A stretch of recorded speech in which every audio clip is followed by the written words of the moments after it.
Dr. Sudhanshu Trivedi. Please, you have finished your speech.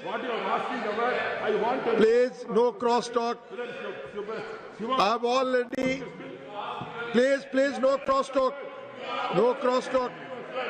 Please, no crosstalk.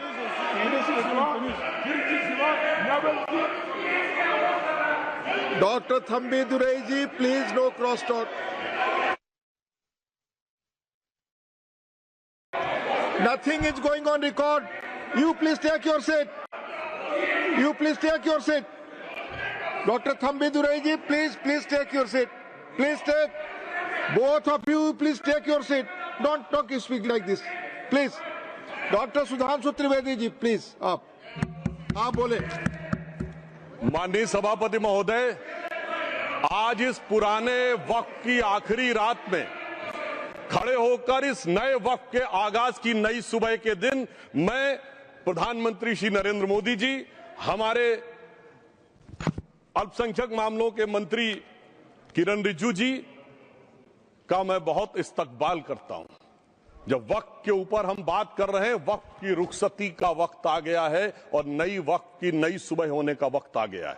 अगर हमें इस पे बात करनी है तो मुझे चार दृष्टि से बात करनी पड़ेगी। एक, इस बिल के तकनीकी प्रावधान जिस पे बहुत सारे लोग बहुत कुछ बोल चुके हैं। दूसरा है वक्फ की अवधारणा, तीसरी है वक्फ की राजनीति और चौथा है वक्फ की राजनीति के नाम पर होने वाली वह सांप्रदायिक बनाम सेकुलर की राजनीति। सबसे पहले हमारे नेता सदन माननीय नड्डा जी ने बताया कि किस विस्तार के साथ इस वक्फ कमेटी ने काम किया, किस शिद्दत के साथ हमारी सरकार ने काम किया।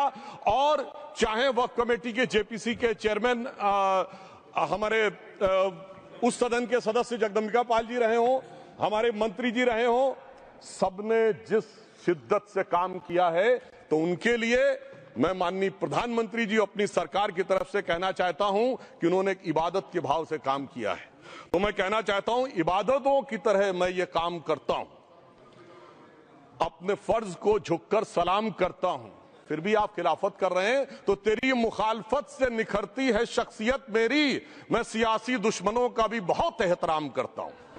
तो इस एहतराम के साथ मैं अब आगे का बयान शुरू करता हूं और मैं ये बताना चाहता हूं कि एक बड़ी सिंपल सी बात है जो अभी माननीय नड्डा जी ने भी कहा। दुनिया के तमाम मुस्लिम देश बता दिए, इस्लाम की धर्म स्थली सऊदी अरब, सबसे बड़ा मुस्लिम देश इंडोनेशिया, जहां खलीफत रही वहां टर्की, और जहां आईएसआईएस का इलाका वहां इराक और सीरिया, वहां कहीं भी कुछ भी नहीं है ऐसा। फिर भी हमारे यहां क्यों है, कैसा? तो मैं कहना चाहूंगा सभापति महोदय, एक हिंदी में कहावत होती है, नया मुल्ला प्याज ज्यादा खाता है, परंतु यहां तो जो गैर मुल्ला प्याज बहुत खा रहा था और इतना खा रहा था कि आंसू निकल रहे थे, गरीब मुसलमान के भी और देश के भी। इसलिए मैं कहना चाहता हूं सभापति महोदय, अगर छोड़ दीजिए भारत की बात करिए, तो क्या ऐसी कोई शक्ति सिखों के पास है, ईसाइयों के पास है, यहूदियों के पास है, पारसियों के पास है? नहीं है। छोड़ दीजिए, इस्लाम के अंदर आइए।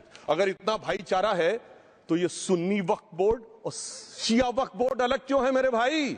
जमीन पे एक दूसरे पे एतबार नहीं है, सिर्फ सियासत के लिए साथ में आने की बात है। ये भी जरा सोचने की बात है। और जो अकलियतों में भी अकलियत है, आगा खानी है, बाकी है, जो बोहरा है, उनकी तो कोई गिनती नहीं है। हमारी सरकार ने पहली बार मुस्लिम समाज के अंदर भी ईमानदारी से सबको समान प्रतिनिधित्व देते हुए एक नई सुबह के नए वक्त का आगाज किया है। इसके लिए मैं सरकार को बधाई देना चाहता हूं। और सिर्फ ऐसा ही नहीं है, मुस्लिम समाज के अनेक लोग इस प्रकार के नियमों से बहुत प्रभावित हुए और बहुत प्रताड़ित हुए, जिसके अनेक उदाहरण बहुत लोगों ने बताए होंगे। मोहम्मडन एजुकेशन सोसाइटी कोल्हापुर का केस है, ईदगाह मैदान हुबली का केस है, जिसको सुप्रीम कोर्ट ने साफ साफ उसको हुबली धारवाड़ म्युनिसिपल कॉर्पोरेशन को वापस कर दिया। अनीसा अयाशा वर्सेस तमिलनाडु वक्फ बोर्ड का केस है, तेलंगाना स्टेट वर्सेस मोहम्मद मुजफ्फर का केस है, हिमाचल प्रदेश वक्फ बोर्ड वर्सेस ख्वाजा खलीलुल्लाह का केस है, और सभापति महोदय ताजमहल पर भी दावा कर दिया गया। अब तो मैं पूछना चाहता हूं, और सुप्रीम कोर्ट ने अपने जजमेंट में कहा कि भाई शाहजहां के जमाने का लिखा फरमान लेके आइए, तब हम मानेंगे कि इस पे कोई दावा है या नहीं। आप सोचिए कि अगर ये वक्त का कानून इसी ढंग से चला होता तो क्या होता। अभी हमारे जॉन ब्रिटास जी और मनोज झा जी ने बहुत सारी बातें बोली थी। एक प्यास की बात बोली थी उन्होंने, उड़ीसा के ग्राहम स्टोन्स का जिक्र किया था, तो उसमें तो कांग्रेस की सरकार सीबीआई की इंक्वायरी नहीं कर पाई थी। मगर जब ताजमहल का उल्लेख आता है सभापति महोदय, तो एक प्यास मुझे याद आ जाती है। जब शाहजहां जेल में था और दूर से उस ताजमहल को देखता था और उसे सिर्फ एक सुराही पानी मिलता था और उसने औरंगजेब से कहा एक सुराही पानी और भिजवा दो, तो जानते उसने मना कर दिया। तो दुखी होकर शाहजहां ने फारसी में लिखा, ए पिसर तू अजम मुसलमानी, जे पिदरे जिंदा आप तरसानी, आफरीन हिंदुआन सदबार, जे देहंद पिदरावा मुर्दा देवम आप। मतलब तू कैसा मुसलमान है जो जिंदा बाप को पानी के लिए तरसा रहा है, तुझसे तो आफरीन 100 बार उन हिंदुओं को है जो पितृपक्ष में मरे हुए बाप को भी पानी देते हैं। और सभापति महोदय, मैं बताना चाहता हूं कि ये हमने ईमानदारी से मुस्लिम समाज के कल्याण के लिए बात की है, क्योंकि एक तरफ खड़ा हुआ है ईमानदार मुसलमान जो शराफत के साथ ईमान को गले से लगाए हुए हैं, और दूसरी तरफ कुछ चंद सरमाएदार हैं जो उस अमानत में खयानत करके शरारत के साथ उसके झंडा बरदार बनना चाहते हैं। तो ये मुकाबला किसके बीच में है? ये शराफत अली और शरारत खान के बीच का मुकाबला है। हमारी सरकार शराफत अली के साथ खड़ी है, हमारी गरीब मुस्लिम के साथ खड़ी है। ये गरीबों गुर्बत वाले गुर्बत अली और सरमाएदार वाले गाजी खान के बीच का इलाका है। मगर मैं कहना चाहता हूं महोदय, एक बात मैं बहुत स्पष्ट रूप से कहना चाहूंगा, इन जरूरतमंद मुसलमानों की लड़ाई के लिए मैं कह सकता हूं कि ये गरीब मुसलमानों के दिल की कसक और कट्टरपंथी वोट के ठेकेदारों के मन की ठसक के बीच में हमारी सरकार ने उस कसक का साथ दिया है, जिसके लिए मैं मानता हूं गरीब और पसमानदा मुसलमान निश्चित रूप से उनका आभारी होगा। हाँ, मगर जब इसकी बात आती तो भी माननीय खड़गे जी भी बोल रहे थे, माननीय संजय सिंह जी भी बोल रहे थे, मनोज झा जी भी बोल रहे थे कि साहब आपके यहाँ वो कितने पुजारी हैं और कितने किस वर्ग के पुजारी हैं। तो मैं उनको बताना चाहता हूं, केवल अकेले जूना अखाड़े ने पिछले साल 71 SC/ST लोगों को महामंडलेश्वर बनाया।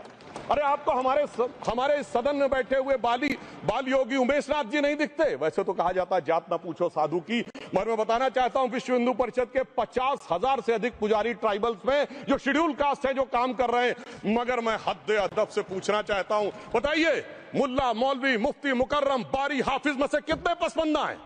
उसमें कितने जुल्हा अंसारी घोसी बताइए मिरासी कितने हैं? बाकी छोड़िए, पर्सनल बोर्ड में है क्या? अरे वक्फ बोर्ड में है क्या? इसीलिए मैं कहता हूं खुद मियां फजीहत दूसरों को नसीहत। अगर ईमानदारी से बात करनी है तो उस पर आगे। मगर मैं एक बात और कहना चाहूंगा कि हमारी जो सरकार ने नाम दिया है, इसको उम्मीद नाम दिया है, और ये उम्मीद है किसके लिए? उस ईमानदार मुसलमान के लिए और देश के हर खास व आम के लिए ये उम्मीद है। मगर सभापति महोदय, कुछ लोग वो हैं जो उम्मा का ख्वाब पाले हुए थे। उम्मा शायद हमारे बहुत से लोग समझते हो ना समझते हो, पूरी एक एंटायर जो इस्लामिक खलीफत और राज होता है उसको उम्मा कहते हैं। उम्मीद वालों को तो उम्मीद की नई रोशनी दिख रही है, उम्मा वालों की उम्मीद पे पानी फिर रहा है। तो ये उम्मीद और उम्मा के बीच का भी मामला है। परंतु मैं ये भी कहना चाहूंगा सभापति महोदय, इसके बाद सिर्फ ऐसा ही नहीं था। प्रॉपर्टीज के ऊपर, तमाम सरकारी प्रॉपर्टीज पे जिसमें बहुत डिटेल में हमारे साथी लोग गए, मैंने डिटेल में नहीं जाना चाहता। भोपाल का विषय, हैदराबाद का विषय, मुंबई का है, लखनऊ का है, पटना का है, बहुत प्रकार से है। माननीय लालू प्रसाद यादव जी का विषय जब बताया गया था तो बहुत ज्यादा हमारे मनोज झा जी बोल रहे थे, तो अब मैं उसके डिटेल में नहीं जाना चाहता हूं। सबने वो वीडियो देखा है। बस एक लाइन में उनके लिए कहना चाहूंगा, वो कुछ भी बोल रहे हैं, जिसे कहते हैं बिगड़ी बात बने नहीं लाख करो किनकोए, रहीमन बिगड़े दूध को मथे न माखन होए। अब जो बोलना था वो बोल चुके, सबके सामने वो आ चुका। अब एक बात और है, दूसरे धर्म स्थलों के बारे में विषय आता है, तो मैं याद दिलाना चाहता हूं केरला के कैथोलिक चर्च ने 31 मार्च 2025 को जो लिखा, सिर्फ उसकी लास्ट की 2 लाइन बोलना चाहता हूं। We request the central government to get the amendment bill passed as early as possible so that the tears of thousands of suffering people in the place like Munambam can be wiped out only by a legal amendment that can provide a permanent solution to their suffering. We urge all the MPs from opposition party to support the bill so that the historic legislation can become unanimous. मगर सभापति महोदय, ये अल्पसंख्यकों की बात करने वाले जब अल्पसंख्यक की बात आती तराजू पे तौलते हैं, किसका वेट ज्यादा है, किसकी धमक ज्यादा है, किसकी खनक ज्यादा है, फिर तय करते हैं कि माइनॉरिटी के साथ आना है, किस माइनॉरिटी के साथ नहीं आना है। और मैं एक और बात कहना चाहता हूं, तमिलनाडु के तिरुचेरी मंदिर की बात आई, यमुनानगर में गुरुद्वारे की बात आई, केरल में क्रिश्चियन कम्युनिटी की जमीन की बात आई। बहुत सारे लोग प्लेसेस ऑफ वर्शिप की एक्ट की बात करते हैं, तो as per places of worship act Tamil Nadu का मंदिर का तो स्टेटस नहीं चेंज हो सकता भाई। 15 अगस्त 47 के बाद किसी प्लेस ऑफ वर्शिप का स्टेटस नहीं चेंज हो सकता, तो वक्फ बोर्ड को क्लेम फॉरफिट कर देना चाहिए, because it is in contrast to the places of worship act. परंतु अब सुनिए, यही गुरुद्वारे के बारे में भी होना चाहिए। मगर सभापति महोदय, चाहे वक्फ बोर्ड का एक्ट हो, चाहे प्लेसेस ऑफ वर्शिप एक्ट हो, एक ही को फायदा होना है, जिसे कहावत में कहते हैं खरबूजा छुरी पर गिरे या छुरी खरबूजे पे गिरे, आखिर में कटना भगवे रंग के खरबूजे को ही होता है। अब मैं यह भी बताना चाहता हूं कि इन संपत्तियों के द्वारा जो कुछ हुआ, उन्होंने इतनी चीजों को लिया है, इतनी चीजों को लिया है। एक पुराना उर्दू का शेर है कि मिटे नामियों के निशान कैसे कैसे, और ये जमीन खा गई आसमां कैसे कैसे। इस जमीन ने कैसे कैसे लोगों को अपने में समा लिया, इसकी तमाम तारीख गवाह है। अगर मैं इसमें बहुत डिटेल में जाऊंगा तो सदन का बहुत सारा वक्त जाएगा, परंतु मैं एक बात ये कहना चाहता हूं कि जब इतना ज्यादा आगे बढ़ गया तो फिर कोर्ट ने आगे इंटरवेनेशन करना शुरू किया। मैं डिटेल में नहीं जाना चाहता हूं। अभी कार्तिकेय शर्मा जी ने, बहुतों ने बोला सैयद फैसल का case versus union of government, Allahabad high court के केस को कहा, मगर Bashir versus state of West Bengal case में उन्होंने बहुत क्लियर कट कहा है कि waqf is not a religious denomination in accordance with Article 26 of the Constitution, so the matter regulating to the restricting the economic, financial, political and other sectoral activities that may be associated with religious practice under Article 25(2)(a) of the Constitution can be regulated by the state. तो मुझे लगता है अब इसके बाद कोई किंतु परंतु का स्कोप नहीं रह जाना चाहिए। परंतु उसके बाद भी सभापति महोदय, जो कानून को न माने, जो कहे संविधान को नहीं मानेंगे, और जो ये कहे कि साहब अदालत के आदेश को भी नहीं मानेंगे, तो फिर इसका मतलब उसके मन में तो एक ऐसी बादशाही आ गई है। इसके लिए मुझे सभापति महोदय, वो पुरानी वाली फिल्म अगर लोगों को याद हो तो मुगले आजम का वो सीन याद आता है कि जब अकबर ने अनारकली को कैद कर लिया तो सलीम कहता है जब्त मैं करूं जिसकी की जमीन वीरान हो गई है, जब्त वो न करे जिनके सिर्फ शौक के बाद चाहत को ठेस पहुंची है। ये जिल्ले इलाही की बादशाही नहीं बल्कि खुदाई है। मैं कहना चाहता हूं, जो संविधान को न माने, कानून का न माने, इसका मतलब वो अपनी खुदाई में जी रहा है। तो ये वो लोग हैं। और वैसे मैं सभापति महोदय, खुदाई से आजकल बहुत से लोगों को डर लगता है, क्योंकि जहां जहां खुदा है वहां वहां भगवान है, जहां जहां खुदा है वहां वहां भगवान है। बाकी आप सब बहुत बुद्धिमान हैं। अब मैं ये भी बात कहना चाहता हूं, और वैसे आखिर में उस अनारकली को कैद से छुड़ाने के लिए सलीम का एक हिंदू साथी दुर्जन सिंह ही आया था। मैं कह सकता हूं कि वक्फ की इस मुकद्दस जमीन को अगर कैद करके रखा है तो उन चंद लोगों ने, जिनके दिमाग आज भी उन चीजों में भरे हुए हैं कि कोई समझता हम तो किसी जमाने में हुक्मरान वक्त थे, कोई कहता हुजूर नवाब थे, कोई कहता बादशाह आलमगीर थे, कोई कहता है बादशाह गाजी जिंदा पीर थे। तो नदीमुल हक साहब ने जो बोला था ना, किसी के बाप का हिंदुस्तान थोड़ी है, बिल्कुल मैं कहना चाहता हूं, जिन्होंने इस देश के लिए खून बहाया उनके बाप का हिंदुस्तान है, उस गरीब मुस्लिम कारीगर के बाप का हिंदुस्तान है। पर जो ये कहते हैं कि आगरे का लाल किला किसके बाप ने बनवाया, आगरे का किला किसके बाप ने बनवाया, दिल्ली का किला किसके बाप ने बनवाया, हैदराबाद का चार मीनार किसके बाप ने बनवाया, उसके बाप का ये हिंदुस्तान नहीं है। और उसके बाद भी जो आप करना चाहते हैं, अगर इस रास्ते में आप कांटे बिछाना चाहते हैं, तो उनके लिए एक लाइन कहना चाहता हूं सभापति महोदय, तेरी तमन्ना है पर हम खार न बोने देंगे, खार कांटों को कहते हैं, तेरी तमन्ना है पर हम खार न बोने देंगे, तुझे हम राह की दीवार न होने देंगे, तू सबको रौंद कर आगे जो निकलना चाहे हम तेरी इतनी भी रफ्तार न होने देंगे। और इसीलिए हमारी सरकार ने इस विषय के ऊपर एक सही और सटीक प्रयोग करने का प्रयास किया है। मैं दूसरी बात यह भी बताना चाहता हूं, हमारे डीएमके के तिरुचि शिवाजी ने अनायास अकारण ये बात बोली थी कि उस समय जब जिन्ना का उल्लेख करते हुए उन्होंने कहा कि पार्टीशन के समय, तो मैं उनके सुलभ संज्ञान के लिए बता देता हूं, 1946 की कॉन्स्टिट्यूएंट असेंबली में मद्रास प्रेसिडेंसी में 30 आउट ऑफ 30 सीट जो थी वो मुस्लिम लीग ने जीती थी विद 95% ऑफ वोट्स, और एक भी मुस्लिम वहां के बाद बाहर नहीं गया। इसलिए मैं ईमानदारी से कहना चाहता हूं, फैक्ट को समझिए। और जो मद्रास प्रेसिडेंसी के मुस्लिम लीग के अध्यक्ष थे और पीजे पोकर साहब बहादुर और मोहम्मद इस्माइल वही बाद में इंडियन यूनियन मुस्लिम लीग के अध्यक्ष बने और उन्होंने 28 अगस्त 1947 को सेपरेट इलेक्टेड मांगे, जो कोई जाके कॉन्स्टिट्यूएंट असेंबली की डिबेट में पार्लियामेंट किया। आप वेबसाइट पे पेज नंबर 270 पे जाके पढ़ लीजिएगा। सरदार पटेल ने बड़े गुस्से में इस बात को कहा, अब जो हो गया सो हो गया, एक रात में दिल नहीं बदल गया, मगर अब देश के लिए कैसे आगे बढ़ना है उसके लिए ईमानदारी से आगे आओ। और खैर मैं अंबेडकर जी और पटेल जी के बहुत सारे वो कोट कर सकता हूं, सारी बातों को छोड़िए, मगर अफसोस की बात यह है सर कि अभी मनोज झा जी ने बोला था हम में से कोई शक है, कोई हूण है और ये करिए। अरे भैया जमाने चले गए, अब जेनेटिक सीक्वेंसिंग का जमाना आ गया है और जेनेटिक सीक्वेंसिंग ने क्या प्रूव किया है। दुनिया के सबसे बड़े मुस्लिम देश इंडोनेशिया के राष्ट्रपति आए थे और राष्ट्रपति भवन में उन्होंने डिनर के दौरान कहा कि few weeks back I got my genetic sequencing done and I was told that I am an Indian GDN. अरे साहब कहां गुलामी की मानसिकता में पड़े हुए हैं सभापति महोदय। और यहां गुलामी की मानसिकता इस कदर पैबस्त है लोगों के दिमागों में।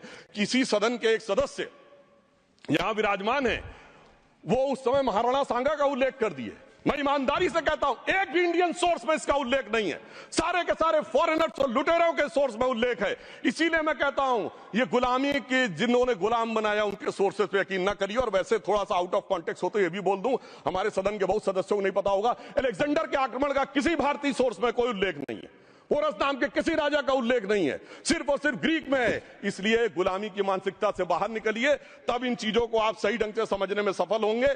मेरा अब यह भी अनुरोध अपने सदस्यों के साथ है। वक्त की अवधारणा के बारे में बहुत कुछ बोला जा चुका है कि ये ओरिजिनली कहां से आया, पर मैं इतना कहना चाहूंगा सबसे पहले वक्त का उल्लेख आता है जब ससनिड एम्पायर को खलीफा उमर ने कैप्चर किया तो आज का जो सदर्न इराक है उसके इलाके को उन्होंने वक्फ डिक्लेयर किया और वो स्टेट के द्वारा कंट्रोल होता था। स्टेट के बारे में माननीय नड्डा जी ने अभी बताया कि बड़े बड़े देशों में किस ढंग से होता था। सर सैयद अहमद खान ने भी वक्फ को मूल इस्लाम का हिस्सा न मानते हुए इसके लिए मुजार शब्द कहा है जो शरिया के अंतर्गत आता है और इसी के लिए उन्होंने फतवा आलमगीरी को भी कोट किया था। और इसीलिए 1894 की जो प्रिवी काउंसिल का जजमेंट जो आया था वो वक्फ अल औलाद के खिलाफ आया था। मगर सभापति महोदय 1906 में कलकत्ता कांग्रेस अधिवेशन में कांग्रेस ने प्रस्ताव पारित किया कि प्रिवी काउंसिल के जजमेंट में कुछ गलती है, इसे बदलना चाहिए, क्योंकि 1904 में जिन्ना कांग्रेस को ज्वाइन कर चुके थे। इसलिए मैं कहना चाहता हूं फिर 1913 में वो जजमेंट बदला गया। हमारे सदन के बहुत से सदस्यों ने इस सदन और दूसरे सदन में बोला है, मैं एक सेंटेंस बोलता हूं लगेगा जैसे वही लोग बोल रहे हैं। वर्ड ये है, कोट है, since the bill was introduced to administer the Muslim law for Mussalmans so the question of public policy does not arise। लगता है जैसे हमारे कोई सदस्यों बोल रहा हूं। सर ये मोहम्मद अली जिन्ना ने अप्रैल 1913 में he used this word while moving the report of the select committee to the imperial legislative council। Sir 1913 से 2013 तक भाषा ही नहीं बदली और आज भी भाषा नहीं बदल रही है। हमें ईमानदारी से, और उस समय यूपी और बंगाल ने उसका विरोध किया था, आज यूपी और बंगाल के लोग किस तरीके से साथ में है वो पूरी तरीके से दिखाई पड़ता है।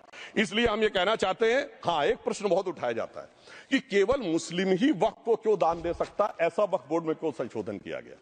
मैं ईमानदारी से कहना चाहता हूं, ऐसा नहीं कि मैं इस्लामिक मामलों का बहुत बड़ा आलिम फाजिल जानकार हूं, मगर इस्लाम में बहुत साफ मान्यता है कि जो गैर मुस्लिम है उसकी इबादत अल्लाह कबूल नहीं कर सकते, उसकी दुआ कबूल नहीं होगी तो दान कैसे कबूल होगा। साहब हम इस्लामिक भावना का सम्मान कर रहे हैं। हमारे अल्पसंख्यक मंत्री गए थे तो वो मदीना में एक डेफिनेट लेवल तक जा सकते, उसके आगे नहीं जा सकते।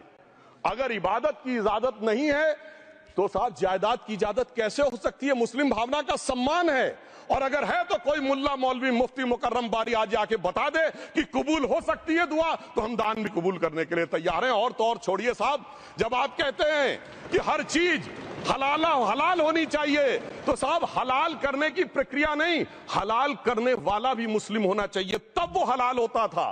तो मैं पूछना चाहता हूं साहब, काटने के लिए तो हलाल होने के लिए मुस्लिम जरूरी है और बांटने के लिए बगैर मुस्लिम के भी हलाल होगा, ऐसा तो नहीं हो सकता। तो जो हमारी सरकार ने किया है वो मुस्लिम भावना के सम्मान के लिए किया है। और जहां तक मैं कहना चाहूंगा, हिंदू समाज के बारे में बात करते हैं, हमारे यहां कोई प्रॉब्लम नहीं है।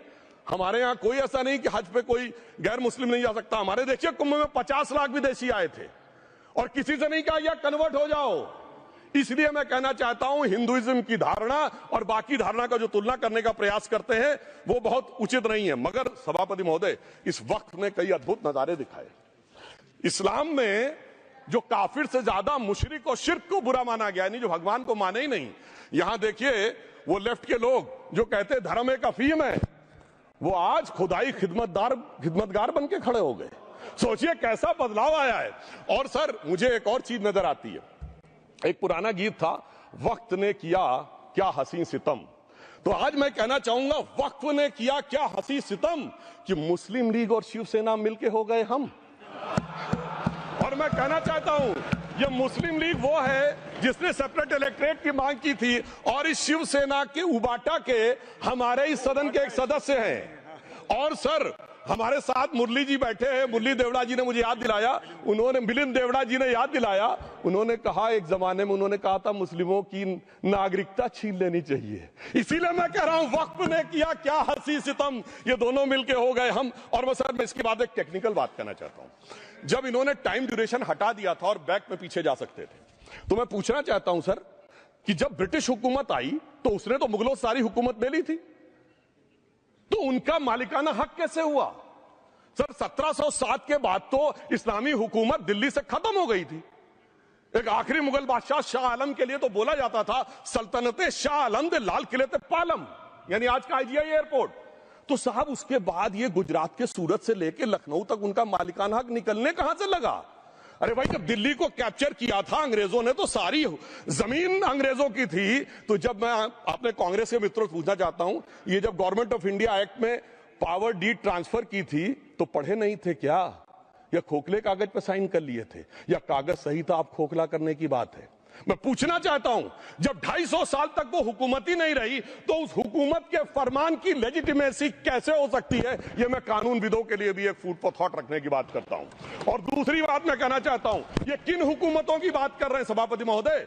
अगर सूरत नगर निगम पे दावा है मुगल के जमाने का और तमिलनाडु के मंदिर पर अरकाट के नवाब का, सभापति महोदय ये वो हुकूमतें थी जो जजिया लगाती थी, ये वो हुकूमतें थी जो जिम्मी का कॉन्सेप्ट रखती थी, ये वो हुकूमतें थी जो गाजी की बात करती थी। क्या भारत के संविधान में उन हुकूमतों के फरमान को सही मान्यता देना सही है? बिल्कुल गलत है। मैं कहता हूं बाबा साहब अंबेडकर के संविधान में यदि आप ऐसी हुकूमतों के फरमान को रखने की कोशिश करते हैं तो this is fraud on constitution. और हमारी सरकार ने अगर बैकडेट से वो बंद किया है तो उस फ्रॉड को रोकने की पूरी व्यवस्था की है। और यहां पर मैं ये भी कहना चाहता हूं सभापति महोदय, जमींदारी उन्मूलन 1948 में हो गया, मगर ये बाद में जमींदार कैसे क्रिएट हो गए? हमने बचपन में विनोबा भावे, हम लोगों के जन्म से बहुत पहले की बात है, विनोबा भावे जी के भूदान आंदोलन की बात सुनी थी, जिसमें जमींदारों से पैसा लेके जमीन लेके गरीबों को दी जाती थी। पर सभापति महोदय कभी आपने सुना कि गरीबों की जमीन जमींदारों को मिल जाए? वो 2013 के बोर्ड ने वो व्यवस्था कर रखी थी, यानी वो भूदान आंदोलन था गांधी जी के शिष्य विनोबा जी का, तो आज के गांधियों के नेतृत्व में भू हड़प आंदोलन शुरू हो गया। अगर वो भूदान आंदोलन था तो ये भू हड़प आंदोलन था। इसलिए मैं एक और बात भी कहना चाहूंगा सभापति महोदय कि जिन हुकूमतों के फरमान की बात की जाती है, एक और फैक्ट है, इसको कोई अन्यथा न ले, जितने मुस्लिम बादशाह अलाउद्दीन खिलजी के बाद उन्होंने बगदाद की खलीफा का खुतबा पढ़ा है, that is a foreign rule, it's on record. कैसे उसको भारत सरकार मान्यता दे सकती है? इसलिए मैं कहना चाहता हूं जरा सा गौर से देखेंगे तो हकीकत आपके सामने आ जाएगी। और क्या कभी किसी ने कल्पना की, किसी क्रिश्चियन ने तो नहीं कहा कि इंडिया गेट हमारा है, गेटवे ऑफ इंडिया हमारा है, और चर्च नहीं सही फिर भी चर्च गेट हमारा है? तो फिर ये केवल किसी एक के दिमाग में क्यों आती है? हमने जो इवैक्यू एक्ट के तहत दे दिया था पाकिस्तान के गए लोगों को, क्या हमारे जो सिख और हिंदू भाई आए थे उनकी जमीनें मिली? अरे महाराजा रणजीत सिंह की राजधानी लाहौर थी और काबुल तक था राज, तो क्या उन्होंने जमीनें नहीं दान दी होगी गुरुद्वारे और मंदिरों को? वो मिली? अरे वो तो छोड़िए, ननकाना साहब और करतारपुर साहब तक नहीं मिला था। इससे दिखाई पड़ता है कि कितनी एक तरफा हम लोगों ने कोई निगोशिएट ही नहीं किया और उसे करने की बात कही थी। इसलिए मैं कह सकता हूं सर कि अब हमारी सरकार ने जो संशोधन किए हैं, अब ये मजहबी हुकूमत के फरमान से नहीं, बाबा साहब अंबेडकर के संविधान से चलने वाला है। अब मैं अंत में उस विषय के ऊपर आता हूं जिसे सांप्रदायिक राजनीति बनाम सेकुलर राजनीति इसके ऊपर कहा जाता है। सभापति महोदय मैं बताना चाहता हूं कि जब आजादी मिली उसके बाद क्या किसी ने डिमांड किया था कि हमें वक्फ बोर्ड चाहिए? नहीं किया था। फिर क्यों 54 में दिया गया? किसी मुस्लिम ने डिमांड किया क्या कि मदरसे चाहिए? फिर क्यों दिया गया? मुस्लिम समाज तो राष्ट्र की मुख्य धारा में आने को तैयार था, इसीलिए यूसुफ खान दिलीप कुमार के नाम से आने में उन्हें कोई प्रॉब्लम नहीं थी। महजबीन बानो को मीना कुमारी के रूप में आने में प्रॉब्लम नहीं थी। मुमताज बेगम को मधुबाला बन के आने में प्रॉब्लम नहीं थी। हामिद अली को अजीत के रूप में आने प्रॉब्लम नहीं थी। मगर और मैं यह भी बताना चाहता हूं, मुस्लिम समाज में बहुत बड़ा तबका उस समय इस बात को सोच रहा था, और अभी कपिल सिब्बल साहब बोले ये उस चीज के वकील नहीं, इन्हें पता होना चाहिए, पता होगा कि सुन्नी सेंट्रल वक्फ बोर्ड राम मंदिर में 1961 में मुद्दई बना है, 12 साल के बाद। क्योंकि के मोहम्मद ने लिखा है कि एक बहुत बड़ा तबका था जो ये मानता था कि हमें इस चक्कर में नहीं पड़ना चाहिए। मगर अफसोस कि वही लेफ्टिस्टों सेक्युलरिस्टों ने उनको समझाकर इस मुकाम तक लाकर खड़ा कर लिया। अब यहां मैं एक और बात कहना चाहूं, खैर छोड़िए उन सरकारों ने बाद में क्या दिया, मगर उसके बाद सुनिए, इंदिरा जी के जमाने में मुस्लिम पर्सनल लॉ बोर्ड आया, तो राजीव जी के जमाने में शाहबानो केस आया, तो नरसिम्हा राव के जमाने में 95 का एक्ट आया, तो मनमोहन सिंह जी के जमाने में 2013 का एक्ट आया, मगर इलाज नहीं निकला। तो इसे एक शेर में कहूंगा कि मरीजे सेकुलर इश्क पर लानत खुदा की, मर्ज बढ़ता गया जो जो दवा की। अब मैं सभापति महोदय एक और बात कहना चाहता हूं। शुरू के 20-25 साल में मुस्लिम समाज के बारे में मैं कहना चाहता हूं, आज जब आजादी मिली तो मुस्लिम समाज के प्रतीक कौन थे? उस्ताद बिस्मिल्लाह खां, उस्ताद फरीदुद्दीन डागर, उस्ताद बड़े गुलाम अली, उस्ताद जाकिर हुसैन जिनकी अभी कुछ दिन पहले डेथ हुई, बड़े बड़े नगमा निवार, हसरत जयपुरी, मजरूर सुल्तानपुरी, साहिर लुधियानवी, कैफी आजमी, जोश मलियाबादी, जिगर मुरादाबादी। अब सर क्या हो गया? तब मुस्लिम समाज इन अदब के शाहकारों के साथ जोड़ा जाता था। आज मुस्लिम समाज का नेतृत्व किन लोगों के साथ जोड़ता है? इशरत जहां, याकूब मेनन, मुख्तार अंसारी, अतीक अहमद, दाऊद इब्राहिम। कौन जोड़ रहा है ये? तब से सर, जब से ये सेकुलर हो गया देश 1976 से और सेकुलर सियासत शुरू हुई, उसने ले जाकर इनको इस मुकाम तक पहुंचाया। और इस वक्फ बोर्ड के बिल में भी जो बात कही जा रही है, सर मुस्लिम समाज को यह समझाया गया कि तुम्हें बीजेपी वालों को तुमसे बड़ी अदावत है, और कहा गया इनको बड़ी मोहब्बत है। जब यह देश आजाद हुआ, मैं उत्तर प्रदेश का रहने वाला हूं, उत्तर प्रदेश में 1931 की संसद में 8% रेट ऑफ डेथ थी और सैयद मुसलमानों में 24% थी। यूपी की ब्यूरोक्रेसी में 20% थे। आज कहां चले गए सब? मैं एक लाइन में कहना चाहूंगा, ये अदावत और मोहब्बत की सियासत में ऐसे फंसे कि किसी को किसी की मोहब्बत ने मारा, किसी को किसी की अदावत ने मारा, मगर इस शराफत अली को सेकुलर सियासत ने मारा। और मैं सभापति महोदय एक और बात कहना चाहता हूं कि चलिए बोलिए। Fauzia Khan, please one second, mike is there. Yes, ये बोल रहे हैं मुस्लिम समाज आज का इशरत जहां और फलाना टेररिस्ट के साथ नाम जोड़ रहे हैं। ये बिल्कुल आरोप है सर, इसको एक्सपंज करना चाहिए। ये समाज के साथ अन्याय है। ये बात आपको एक्सपंज करना होगा सर, ये बात को। एक honourable member, if you would carefully go through what Sudhanshu has said, I am sure you will appreciate his spirit. Just think for a moment. He has not cast any aspersions. Sudhanshu, go ahead. Time में जवाब दूंगा, और उसके बाद ये हमारा सदन माने ना माने, जो देख रहे होंगे उनके लिए कहना चाहता हूं sir, doctor APJ Abdul Kalam. One second. काहे परेशान? Vaiko ji, honourable member, Vaiko ji, oh my God, Vaiko ji,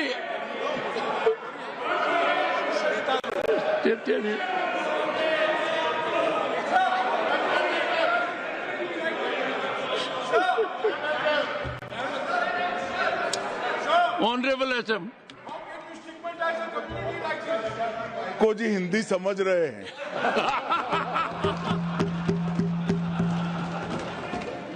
One second. Fauziya Khan. One second. First, I think. One second. Sir क्या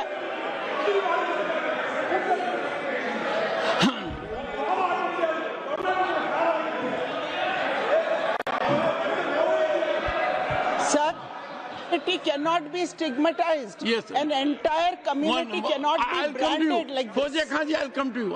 I'll give you the opportunity. Honorable Finance Minister. But one line he said, one line. Please. He might be very emotional, sir, but that one line he said is objectionable, and I will seek your indulgence to remove it. He said, Tamil Nadu kaadu paakren. You enter Tamil Nadu, I'll see you. No good. No good. Illa, tappade. Tappe. Neenga solla koodadu. Neenga appadi pesuradhu tappu. Neenga appadi pesuradhu rombave tappu. இந்த நாட்ல யார் வேணாலும் எங்க வேணாலும் கால் வைப்போம். யாருக்கும் அதிகாரம் இல்ல ஒரு உயிர் மேல. Honorable Finance Minister. So sir, this is atrocious. You set foot in Tamil Nadu and take care. What is that language? We have a Home Minister after a long time who has brought about changes unthinkable. What he said, you can be fully assured. Yes, Honorable Home Minister. Yes, Jairam ji. Minister, Please. if the Yes, Honorable Finance Minister has found a statement objectionable, Jairam ji, the statement of the Honorable Member stigmatizing a whole community is objectionable. Oh. And what is worse, is the chairman lending respectability to that view. Oh my. That is even worse. Honorable That is even Home worse. Minister. मान्यवर सुधांशु जी ने मुसलमानों के लिए कुछ नहीं किया है, India alliance के लिए किया है। अब मैं एक एक कर बता देता हूं। अरे सुनो ना भाई, आप सुनो तो। अरे दिग्विजय सिंह सुनिए, मैं खड़ा हूं ना अपने पैर पर। मान्यवर सुधांशु जी ने कहा इशरत जहां, यही एनसीपी पार्टी ने इशरत जहां के घर पर जाकर रुपयों का इनाम भी दिया था और उसको शहीद बताया था। दूसरा कहा अतीक अहमद किस पार्टी से थे? इंडिया अलायंस की। दूसरा कहा अंसारी किस पार्टी से? कांग्रेस और इंडिया अलायंस के। ये सारे नाम आपके साथ जुड़े हैं भाई।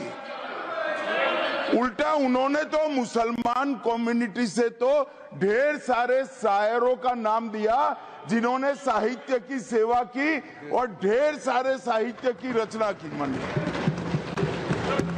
Sudhanshu, he is not yielding now. Sudhanshu. सबसे पहले मैं तमिलनाडु का जवाब देना चाहता हूं। Yes. सभापति महोदय, तमिलनाडु से ही डॉक्टर एपीजे अबुल कलाम थे और मैं सारे सदन से कहना चाहूंगा, डॉक्टर कलाम का नमाज जनाजा और याकूब मेनन का नमाज जनाजा एक ही दिन हुआ। कितने लोग याकूब मेनन के नमाज जनाजा में गए और कितने डॉक्टर कलाम के नमाज जनाजा में गए? डॉक्टर कलाम मेमोरियल पे कितने लोगों की फोटो है? दिखाएं मुझे, सोशल मीडिया पे पोस्ट की हो। मगर अफजल हालात का मारा था, आपके एक मंत्री का ऑफिशियल ट्वीट है, वो इस सदन के सदस्य नहीं तो मैं नहीं बोल रहा हूं। याकूब मेनन की जुडिशियल किलिंग हुई, आपके एक नेता का, मिनिस्टर का ऑफिशियल ट्वीट है, सदन के सदस्य नहीं है इसलिए नहीं बोल रहा हूं। और सर 26/11 आरएसएस ने कराया, सदन के सदस्य बैठे हुए हैं। हाफिज साहब और सुनिए, जाकिर नायक शांति का मसीहा सदन में सदस्य बैठे हुए हैं। सर किसने जोड़ा? मैं नहीं कह रहा हूं जोड़ा, हमने किससे जोड़ा मैं बताना चाहता हूं। मैं अपनी बात, सर मैंने नाम किसी का नहीं लिया। सर आपने उड़ता तीर क्यों पकड़ लिया? सर मैंने नाम नहीं लिया, उड़ता तीर क्यों पकड़ लिया? सर मैं पूरी बात कर रहा हूं। सर मैं कहना चाहता हूं, हमारी सोच मुस्लिमों के बारे में और इनकी सोच में क्या अंतर है। देखिए, जिन लोगों ने मुस्लिम हिस्ट्री नहीं पढ़ी उन्हें मैं बताना चाहता हूं। एक दो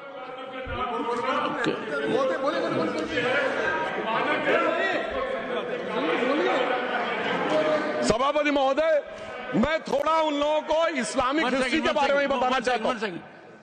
Honorable Digvijay Singh, please. No, I'll give you a chance. I'll give. Honorable Digvijay Singh जी. माननीय सभापति महोदय, जो माननीय सदस्य ने बात कही है, मैं सुन रहा था डॉक्टर त्रिवेदी जी की बात। उन्होंने कहा था ऐसे मुसलमान हम लोगों के साथ हैं और वैसे वैसे मुसलमान इन लोगों के साथ हैं। बात यह है कि आपने जिस तरह से इस पूरी बात कही है, ये घोर आपत्तिजनक है, अपमानित करती है, और जो माननीय सदस्य ने भी मेरे बारे में भी कहा है, मैं उनकी निंदा करता हूं। समर्थन किया है। ऑनरेबल होम मिनिस्टर,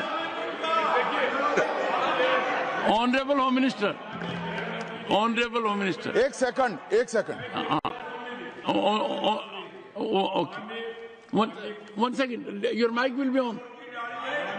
जी महोदय, मुझे ये सब कहने की जरूरत नहीं है, लेकिन जो गुजरात में दंगे और फसाद हुए, कौन कौन उसके लिए जिम्मेदार थे, बताइए।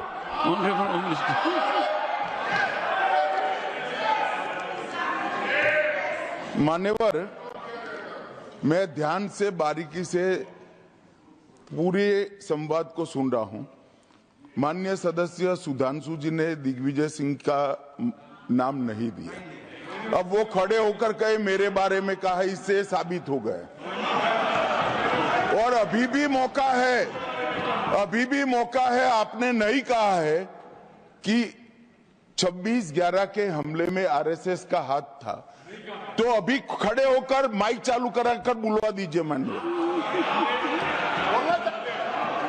और आपत्तिजनक बात है, मैंने ये बात कभी नहीं कही है, ये आप लोगों का प्रचार है।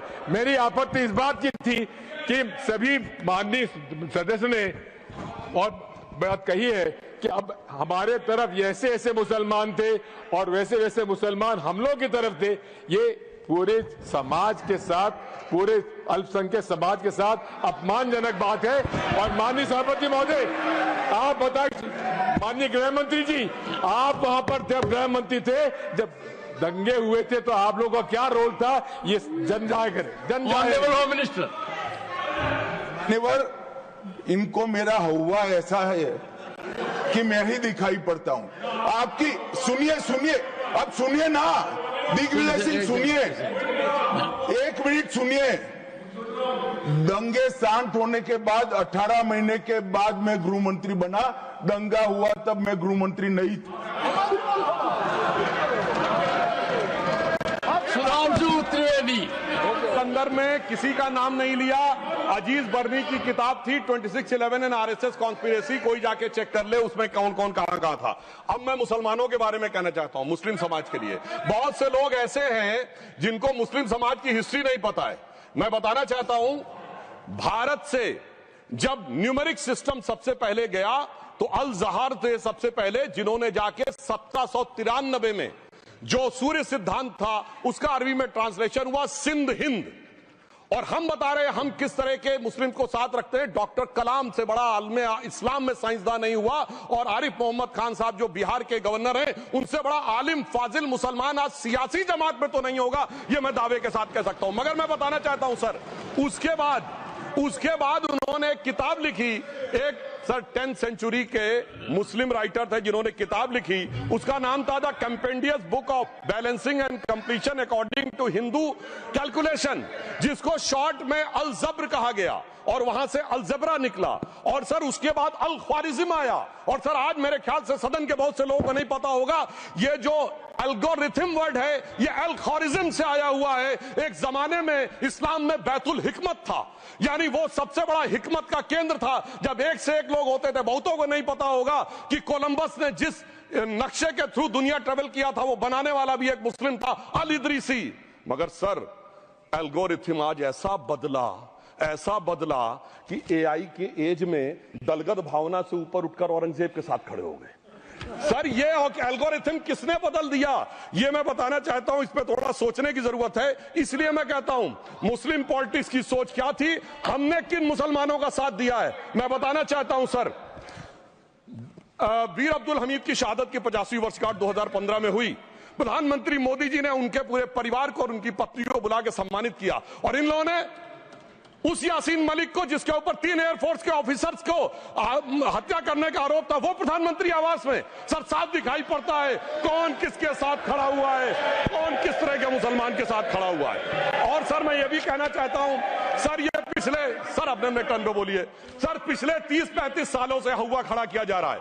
1990 में जब राम मंदिर आंदोलन हुआ, कहा गया बीजेपी आएगी उत्तर प्रदेश में खा जाएगी। सर बीजेपी आने के बाद उत्तर प्रदेश में जानते क्या हुआ सर? 22 साल से शिया सुन्नी के बीच में जो दंगे चलते थे और मदे साबा का जुलूस नहीं निकलता था, शिया समुदाय का मदे साबा का जुलूस लखनऊ में हमारी सरकार में निकलना शुरू हुआ। और उसके बाद कहा गया केंद्र में भाजपा आएगी तो खा जाएगी। सर अटल जी की सरकार आई, इतनी शानदार स्थिति रही। उसके बाद कहा गया गुजरात में आएगी तो भाजपा खा जाएगी। सर गुजरात का मुसलमान आज सबसे समृद्ध मुसलमान है, सबसे ज्यादा जकात वहां से आता है। उसके बाद कहा गया मोदी जी की सरकार आएगी तो क्या होगा? सर मोदी जी की सरकार आने के बाद हमारे साथियों ने बताया है अल्पसंख्यक समुदाय के 70% लोग हैं जिनको किसी न किसी एक योजना का लाभ जरूर मिला है। और सर फिर कहा गया सीए आएगा तो नागरिकता छिन जाएगी।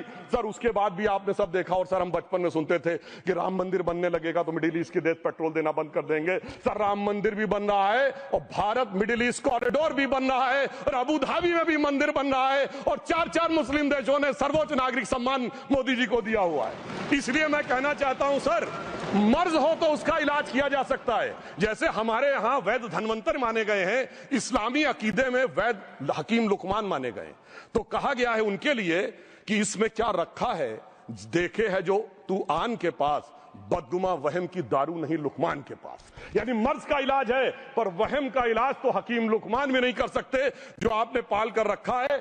मैं कहना चाहता हूं हम किन मुसलमानों की बात करते हैं? आप गंगा जमुनी तहजीब की बात करते हैं। सर दारा शिकोह औरंगजेब का बड़ा भाई था, उसने उपनिषदों का अध्ययन किया, संस्कृत में अनुवाद कराया और नाम रखा सिर्रा अकबर, यानी वर्ड्स ऑफ गॉड। मैंने किसी को दारा शिकोह की जयंती मनाते हुए नहीं देखा। मैं पूछना चाहता हूं बेगम बीबी ताज, उनके घर पे जाते किसी ने सुना? सर ये बताइए, आलम शेख इतने बड़े कृष्ण भक्त के कवि, किसी ने सुना उनके घर पे जाते हुए? मलिक मोहम्मद जायसी जिन्होंने पद्मावत लिखा, उत्तर प्रदेश के रहने वाले, उनके घर पे कोई गया? ये बताइए ब्रिगेडियर मोहम्मद उस्मान के घर पे कौन गया? आजमगढ़ में, गाजीपुर के रहने वाले थे, आज तक जाने वालों में नहीं दिखे। और मैं सर बताना चाहता हूं एक और बात, सर एक सैयद इब्राहिम रसखान हुए हैं, बहुत बड़े कृष्ण भक्त के कवि। सर जिन्होंने क्या लिखा, उन्होंने कहा मेरा अगला जन्म हो तो भी मैं कृष्ण भक्ति बनना चाहूंगा, मनुष्य बनूं तो ग्वाल बाले के रूप में और पशु बनूं तो गाय के रूप में। उन्होंने कहा मानुस हो तो वही रसखान, बसों ब्रज गोकुल गांव के ग्वारन, जो पशु हो तो कहा बस मेरो चरो नित नंद की धेनु मजारन। सर उन्होंने कहा गायों के बीच में नंद बाबा की गायों में जन्म लेना चाहूंगा। मगर सर आज एक ऐसे नेता आए हैं इस देश में जिनको गायों से बदबू आने लगी है, तो उनके लिए मुझे मेरे मन में भाव आता है सर कि श्री रामचंद्र कह गए सिया से, ऐसा कलयुग आएगा गोपालक श्री यदुवर कुल में एक ऐसा नेता आएगा जिसे बकरे कटने में खुशबू मिलेगी, गौ माता में बदबू पाएगा। रामचंद्र कह गए सिया से कैसा कलयुग आएगा। अब सर मैं एक और बात भी कहना चाहता हूं, हम किनको मानते हैं? सर नजीर अकबराबादी को सुनिए, कृष्ण भक्त के लिए क्या कहा। सर मैं एक बोलना चाहता हूं, बुल्ले शाह ने क्या कहा? बुल्ले शाह ने कहा, अभी होली गुजरी है, उसने कहा था आज होली खेलूंगी मैं, कर बिस्मिल्लाह। उन्होंने आगे कहा अलस्तु बिरबिकुम प्रीतम बोले, सब सखियों ने घूंघट खोले, नाम नबी की रतन चढ़ी, सुनिएगा, नाम नबी की रतन चढ़ी और बूंद पड़ी अल्लाह अल्लाह, आज होली खेलूंगी मैं, कर बिस्मिल्लाह। तो मैं भी कहता हूं अब बिस्मिल्लाह करिए और उसके बाद हमारे इस सहयोग करिए, इस सकारात्मक उसका, वरना अल्हम्दुलिल्लाह जो हम मुसलमानों के लिए और देश के लिए करना चाहते हैं उसमें हमें सफलता जरूर मिलेगी। अंत में मैं सिर्फ ये कहना चाहता हूं सर, तमाम प्रकार की बातें यहां पर हुई, सकारात्मक और नकारात्मक, मगर अफसोस की बात यह है कि 1913 के वक्फ वाल औलाद से लेके 2013 के वक्फ वाल औलाद तक इनकी फितरत नहीं बढ़ती, क्योंकि सर ये तो पार्टियां ही अल औलाद है, तो इनको तो उससे बहुत ज्यादा वो होगी। पर मैं सिर्फ अंत में कहना चाहता हूं सर, अपनी सोच बदलिए। आप जिस कश्ती पे सवार होकर इस दरिया को पार करने की कोशिश कर रहे हैं, पिछले 75 साल में नहीं कर पा रहे हैं, 10-12 साल में बहुत हिचकोले खा रहे हैं, तो कश्ती और रास्ता बदलिए। तो इनके लिए अंत में एक पंक्ति कहते हुए बात समाप्त करना चाहूंगा, इन्होंने कश्ती भी नहीं बदली, दरिया भी नहीं बदला, पर इन डूबने वालों का जज्बा भी नहीं बदला, पर है शौक सफर ऐसा, एक उम्र हुई हमने मंजिल भी नहीं पाई, रास्ता भी नहीं बदला। अब अगर नई मंजिल पानी है, नई मंजिल की नई सुबह देखनी है, तो मैं कहना चाहता हूं, आइए सबको साथ लेकर चलिए। और एक ऐसा वक्त आया है जब मैं जो हमारे किरण रिजिजू जी ने कहा था कि मैंने शम्मा जलाई हवाओं के खिलाफ, तो मैं प्रधानमंत्री मोदी जी की तरफ से कहता हूं कि हमें इल्जाम मत दीजिए, बहुत अफसोस होता है। हमें इल्जाम मत दीजिए, बहुत अफसोस होता है। बड़ी तरकीब से कश्ती यहां तक लेके आए हैं और बदल देते हैं हम दरिया की लहरें अपनी हिम्मत से। आंधियों में भी अक्सर चिराग हमने जलाए हैं। धन्यवाद।